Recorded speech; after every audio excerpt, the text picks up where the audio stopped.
Gumulantang sa buong sansinukob ang pinaka-eskandalosong revelasyon na yayanig sa bawat hibla ng ating kasaysayan at tila isang tsunami na tatangay sa buong Malacanang ngayong gabi. Sa isang nakapanghihilakbot na ulat na kumakalat na tila apoy sa bawat sulok ng internet, huling-huli sa kamera ang isang figurang balot ng puting tela na lihim na inilalabas sa gitna ng kadiliman mula sa pinakamalalim na bahagi ng palasyo. Ayon sa ating mga espiyang nakatago sa bawat madilim na kanto, ang nasabing bangkay ay di umano'y walang iba kundi ang Pangulong Bongbong Marcos. Habang ang mga itim na sasakyan ay nagkakaripas ng takbo upang itago ang katotohanan, ang pinuno ng bansa ay tuluyan ng pumanaw sa likod ng mga selyadong pader na pilit na nagbubulag-bulagan sa harap ng sambayanan. Dahil sa nakakangilong katotohanan ito, hindi na raw makapagsinungaling pa ang administrasyon dahil sa paglabas ng mga ulat na si Pangalawang Pangulo Sara Duterte ay direkta na raw na naglalakad patungo sa trono ng kapangyarihan upang tuluyang pamunuan ng buong republika. Ayon sa mga saksing nasa loob mismo ng mga selyadong opisina, tila tumigil ang pag-ikot ng mundo nang makita ang agila ng Davao na nakahanda ng manumpa sa gitna ng matinding krisis, habang ang mga matataas na opisyal ay nagkakandara pa na sa pagluhod sa harap ng bagong puwersang tatapos salamat ng nakaraan.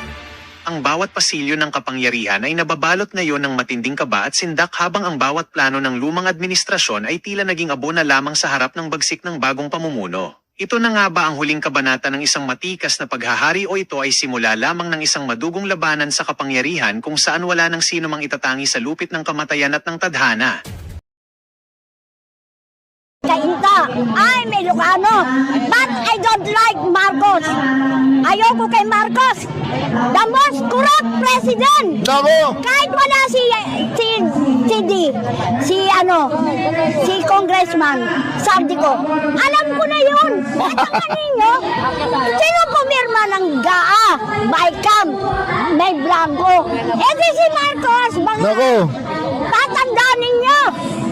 Si Marcos ang the most corrupt president I ever heard. Naku po! Kaya ko na lahat. Inflation! Ang talong, 200! Ang galunggong, 400! Yung 1,000 mo, wala nang mabibili. Isa pa lang yun na malengke ko. Isa pa lang yun. Tapos, gustong pa dyan si Marcos, bangag! Maglalakaw ka, Marcos! May kastang ka! Hindi kita gusto! Binoto kita dahil kay Sara noon. Uniteam. Kung walang uniteam, di kita iboboto. Sabi mo pa nga, dama ko, hirap nyo. Eh, puro pala kabalbalan yung sinabi niya eh. Kinumpanya ko pa yan. Nagbayad pa ako. Kasi dahil kay Sara, kung hindi nagpabola si Sara, o nasaan na si Sara, tinarador mo! Nako, mga kare, galit na po yung ali. Yung 1,000 pesos, wala na nga naman mabibili ngayon, yung 1,000. Yung 1,000 ngayon, pantip na lang dyan sa may parking area, nako. May nagsampala na! Yun! May nakonsensya na! Yun! Ay, nagpakamatay pa! Wala. Marcos, kailan ka magpapakulong? Kailan ka mababa dyan? Kailan ka magpapakamatay? Maawa ka! Rally dito! Rally doon! Rally bukas! 16, 17, 18! Hindi ko alam kung ano pa ang mga kasunod na rally mangyayari. Nako. Maawa ka sa sambayanan Pilipino! Nakikita mo, maliwanag kalikasan na nagpapababa sa'yo! Walang hiya ka! Lahat na! Super! Duper! Pagmumura! Sinapit na namin sa'yo, pero ilan lang kami nagrarally ngayon. Nung isang araw, September 21, nakita mo, may nagbuwis ng buhay ng mga kapulisan. May nagbuwis ng buhay ng mga kabataan. Sino ang may gustong pumunta ng karsada? Wala, kahit ako. Isang nanay, isang ate, isang tax na nagbabayad sa putang inang gobyerno na to. Maraming namamatay. Ano? Pag namatay ang apo mo, Marcos, saka ka palang kikilos. Maawa kayo! Maawa ka sa mga kapulisan na nagpapantay sa mga rally na nagbubuwis ng buhay! Hindi namin gusto magpunta sa karsada! Maraming salamat sa iyo, Sardico! Ipagdadasal ka ng sambayan ng Pilipino! Alam ko, sa mga oras na to na nagsalita ka, hinahanap ka na ng Interpol! Samantalang ang mga nagkurap, tunay na nagkukurap sa gobyernong ito, hindi pinapahanap. Nandito lamang sa Pilipinas. Alam ko, sa darating na 16, 17, 18, lalabas ang mga taong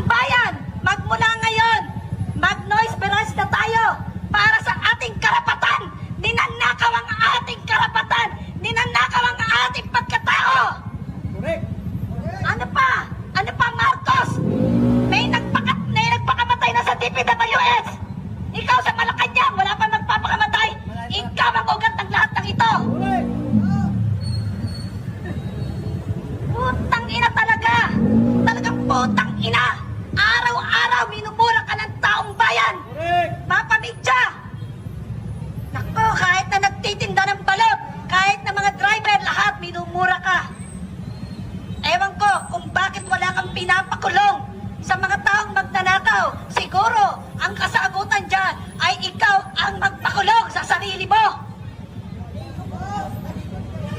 Mga sambayan ng Pilipino, alam ko, kayo ay nanonood lamang sa media, sa mga vlogger. Kayo ay nanonood lamang. Pero ngayon, lumabas na kayo para ipaglaban natin ang ating karapatan. Karapatan na ninakaw ng gobyernong ito. Wala man lang ginawa to. Putang ng blood control yan. Dati nung nagrarally kami, pinag-uusapan, BICAM, Polycare, PhilHealth, SSS, walang nangyari. Kaya mapapaputang ina ka talaga. Ngayon, blood control, namatay na mga tao. Mga sasakyan, naglubugan, naglutangan. Kailan ka bababa, Marcos? Marcos, magkaroon ka ng utang na loob sa mga taong bayan. Wala nang ibang kasagutan sa nangyayari ngayon kundi mag-resign ka. Huwag mo nang ipahanap si Saldico.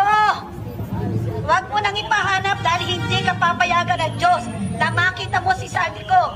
Kung papatayin nyo ang taong, ay nako, ang taong nako, konsensya. Kung ipapatay mo pero wala na. Hindi ko malaman kung ano ang mga pinagsasasabi mo sa media. Hindi ko malaman kung ano yung 20 pesos na binibenta mo sa Cebu na bigas. Tama ba yon? Hindi ko maintindihan. Walang kaso. Walang ebidensya kay Martin Romualdez. Sinong ginagago mo? Talagang mapapaputang ina ka. Talaga. Marcos, mag-resign ka na. Ikaw lang ang ugat nito. Maraming salamat po. Nako, malulupit po yung binitawan ni ma'am, no? Ang nag-deliver papunta sa O, yan po si Saldico, ha.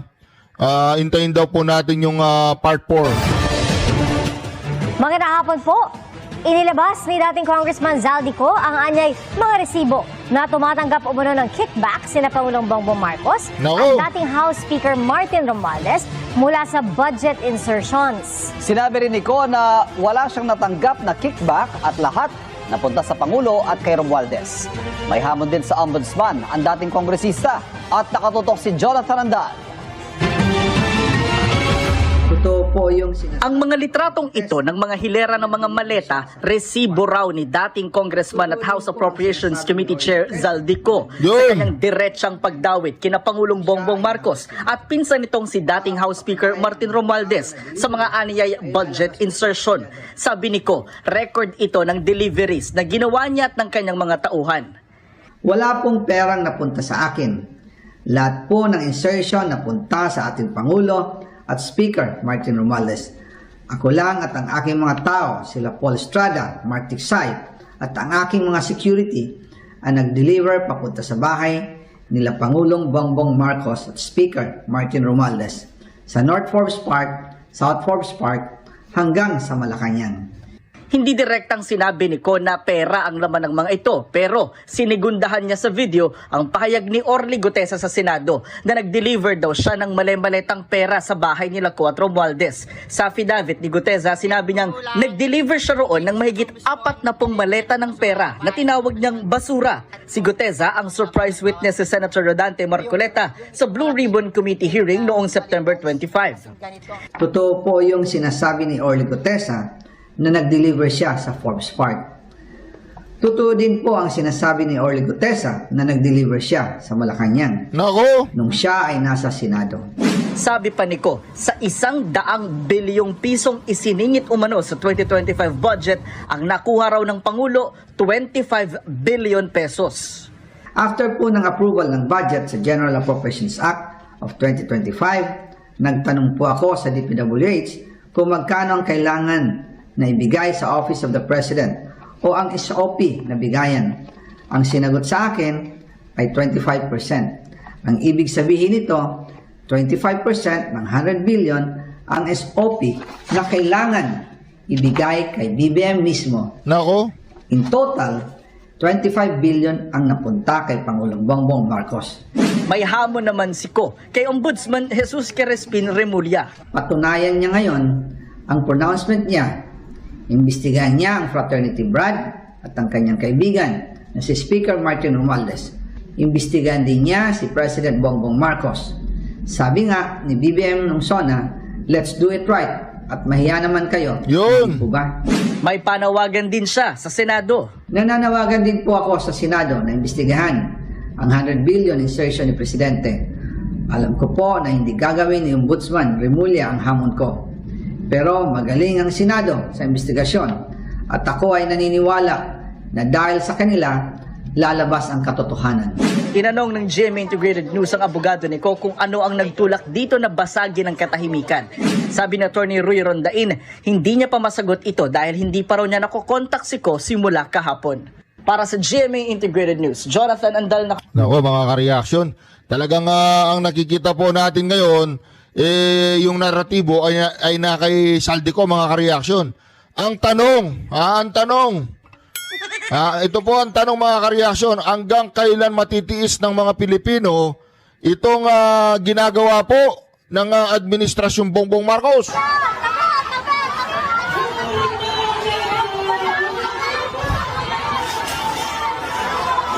Hindi po ako sigurado kung ngayon nangyayari ito mga ka-reaction. Meron po nagpadala sa akin na nag-email sa akin na itong video na ito. Hindi ko po ma-verify kung ngayon nangyari ito o nung nakaraang rally. Pero nagkakagulo na po dyan sa Menjola. Ito po.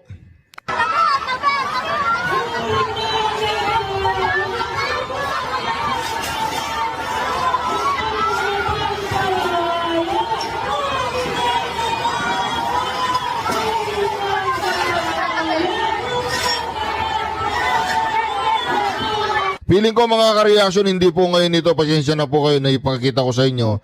Feeling ko hindi po ngayon ito mga ka-reaction. Pero balita ko mga ka-reaction, maglalabas po si Saldico.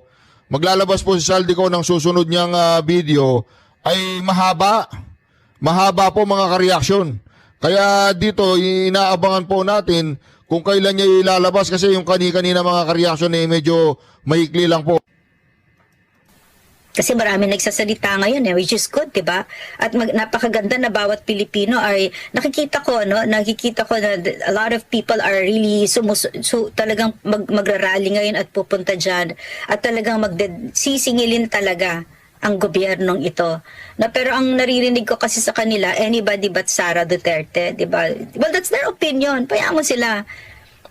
Ang saligang batas hindi opinion, batas yon. At ang sinasabi ng saligang batas, kapag nag-oust si Bongbong Marcos, ang presidente ay si Inday Sara, ang vice president, right? So, it doesn't matter what your opinion is, ang kagandahan ng ating saligang batas ay hindi siya, steady siya, no? Hindi siya, it's not subject to the whims and caprices of anybody there.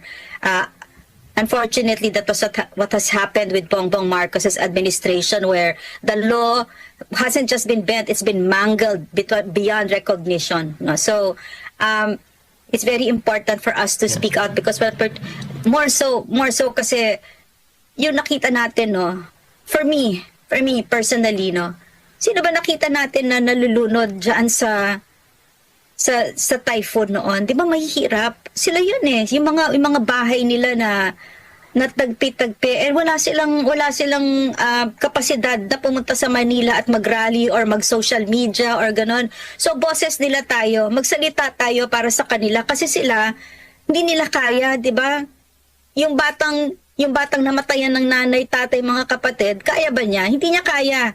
'Di ba? So tayo magsasalita. Bongbong Marcos, kinuha mo, nag-insert. Kasi marami nagsasalita ngayon which is good, 'di ba? At napakaganda na bawat Pilipino ay nakikita ko na a lot of people are really talagang magrarally ngayon at pupunta diyan at talagang sisingilin talaga ang gobyernong ito. Pero ang naririnig ko kasi sa kanila, anybody but Sara Duterte, 'di ba? Well, that's their opinion. Payagan mo sila.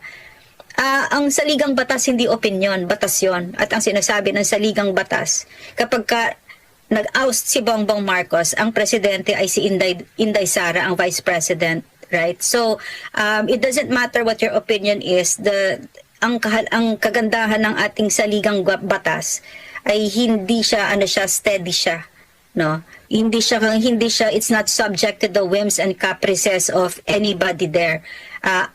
Unfortunately, that was what has happened with Bongbong Marcos's administration, where the law hasn't just been bent, it's been mangled beyond recognition. No? So, it's very important for us to speak out because more so kasi yung nakita natin, no, for me personally, no, sino ba nakita natin na nalulunod dyan sa typhoon noon? Di ba mahihirap? Sila yun eh. Yung mga bahay nila na tagpi-tagpi, wala silang kapasidad na pumunta sa Manila at mag-rally or mag-social media or ganon. So boses nila tayo, magsalita tayo para sa kanila kasi sila hindi nila kaya, 'di ba?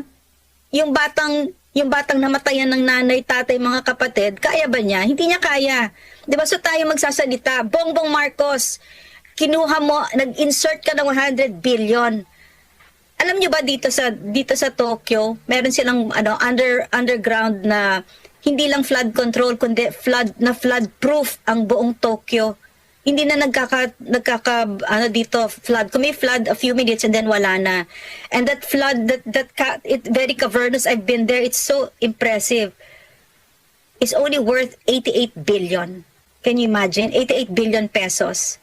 Kung hindi magnanakaw ang mga politiko natin, kung hindi magnanakaw ang Pangulong yan, maraming hindi namatay, maraming hindi nawalan ng bahay, ng mga kamag-anak. So, that's the burden of the presidency, which is why I don't even know why anybody wants to be president, no? Except pag magnanakaw ka. Yun yung rason kung ba't mo gusto maging president. Yung mga yan, mga buwisit na yan, 'di ba? So, imbis na magsilbi ng maayos. Kasi na-experience namin yun kay PRRD eh. You know, the joy of serving, there's no price tag to it. There's no price tag to it. No? At saka ano ba namang kailangan mong pera? Diba gaano ba kadami ang kailangan mo? Yan ang mahirap sa Pilipino. I'm really sad to say this because having lived here in Japan for 8 months already, no? Kasi pag umuwi ako dyan, papa-aresto ako ni Marcos. Bakit? Kasi nagsasabi ako ng katotohanan, 'di ba? So anyway, having lived here, nakita ko, no, yeah, we're saying that Marcos is magnanakaw, etc. Lahat ng mga yan magnanakaw. Pero sino ba nagbumoto diyan? 'Di ba tayo?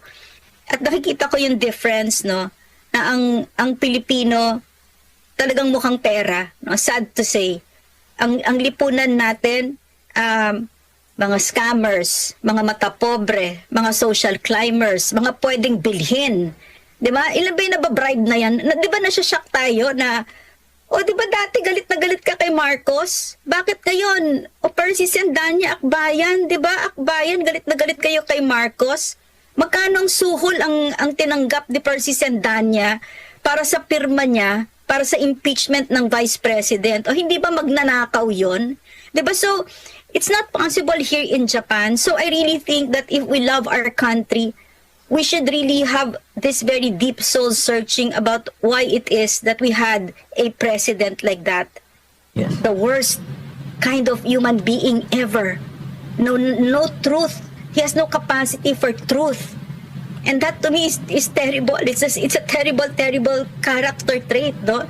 No, the worst. Why is it possible for the Filipino people to have had a president like this, while it's impossible here in Japan to have a president like that? A person like that is not possible in Japan na aakyat yan sa lipunan. Lalo na maging head nila, maging prime minister, never. Hindi papayag ang mga Hapon. At saka yung ganyang klaseng tao sa Japan, magpapakamatay yan pag naging ganyan siya. Dorobo, magnanakaw. So we really should have a very soul searching as a nation for why this has happened, because it's not just Marcos, no, it's also us, it's also in our traits. Because why is this possible? Our leaders are a reflection of who we are as a people, so we really need to understand why it was possible for us to have a leader like that. Terrible, the worst kind of human being ever. You think, Doc, his leadership has to do something with some of the government officials, like including Bryce? He's not scared to lose 150 million for betting, for displaying all this money on the billiard table. You think it's because of his... Wala na silang takot eh. Yeah. dating sa pera. Yes, definitely. No, I hope I understood your question right, because I can only see it from my perspective as somebody who worked under PRRD, no, as an appointee of PRRD and worked with him very closely in all those years that he sat in office, and you know, we were so scared of him. He had that moral ascendancy. No, because I saw him kick undersecretaries who were corrupt. I mean, like literally kick them. Sinipa niya. Galit na galit siya. So talagang lahat kami, at saka pag kumakain kami with PRRD, I say this story often because it was our lived reality. That he would say, no, ito lang ulam natin, no? Tsaka simple lang ulam natin. Kung anong kinakain ng simpleng tao, no? Meron tayong fried chicken, meron tayong sabaw, meron tayong whatever. Tapos sasabihin niya, kasi, okay naman yan, kasi hindi natin pera yan, pera ng taong bayan yan. In other words, sineryoso namin yon, kasi leader namin siya. Kapag ka leader mo magnanakaw, katulad ni Bongbong Marcos, na pagka pumunta ka ng Malacanang, na nagawa ko naman, nakapunta ako nung president na yun si Bongbong Marcos, nakita ko yung spread, nakita ko yung buffet, breakfast, lunch, sa opisina ni Bersamin. May steak, may lobster, buffet. Mga walang kahihiyan, ang kakapal na mga mukha nila sa Pilipino. Kaya nakita ninyo kung paano yung trato. Kasi si PRRD, his leadership was such that he would, what did you see? We saw him bow to us, diba? And that was something that it was really authentically him. PRRD yun, nahihiya siya. So kami din, nahihiya din kami. I remember na I traveled with my family and we could have gone business class, but I said no, kasi people might know me and they might think that I'm spending money of the people, 'di ba? So it's the economy. So sa madaling salita, dahil ang leader ko ganon, nahihiya siya sa Pilipino, ikaw din, susunod ka, nahihiya ka din. Pero itong kakakapal ng mga muka, nagpo-post pa sa Facebook at naggumigiling-giling pa yung ASEC Lia Badilla na yon, and etc., whoever of these people are, they're not ashamed. And they keep on lying to the Filipino people.